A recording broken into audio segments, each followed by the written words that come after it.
আমি প্রায় সময় দেখেছি আমাকে অনেকে অনেক রকমের ইনবক্স করো বা কমেন্টেও দেখেছি অনেকে তোমরা আমাকে ভিডিও পাঠাও, পাঠিয়ে বলো যে দিদি আমার এই টপিকটার উপরে কথা বলো।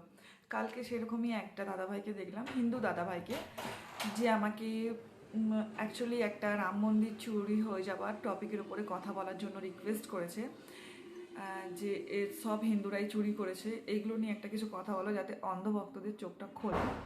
তো আমি ওই দাদাভাইটাকে রিয়েলি সরি বলতে চাইবো, কারণ এই টপিকের উপর কথা বললে সবের প্রথম আমার নামটার উপরে সবাই নজর যায়, যে আমার মন্দিরের প্রতি কেন এত ভালোবাসা।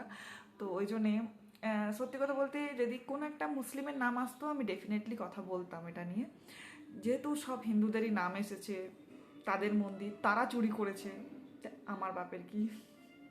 তো এটা নিয়ে বলছি না, তাই জন্য আমি বলতে চাইছি না, কারণ অন্ধভক্ত তো বুঝতেই পারছেন। আর এর একটু মেয়ে দেখলে বেশি লাফালাফি করে, সেটাও বুঝতে পারছেন।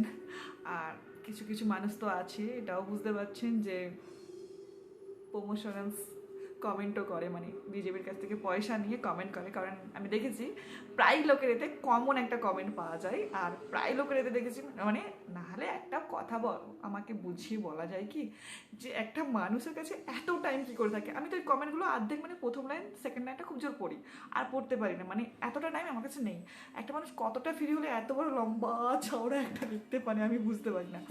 তো সেই জন্যেই আমি কোনো হিন্দু মুসলিম করতে আসিনি এখানে, তাই আমি ওই কমেন্টের উপরে ওই চুরিটার উপরে কথা বলতে চাইছি না। আমি চাইছি আমাদের ঐক্যবদ্ধ হয়ে থাকার জন্য। আর যারা বুঝবে না তারা ভার্মে যাও, যারা বুঝতে চাও তারা আমার জন্য ওয়েলকাম। অলওয়েজ আমার সঙ্গে থাকতে চাও, আমার পাশে থেকেও, আমি অল টাইম মোটিভেট ভালো থাকার জন্য বলবো। লড়াই লাগানোর কথা আমার কাছ থেকে কোনোদিনও পাবে না।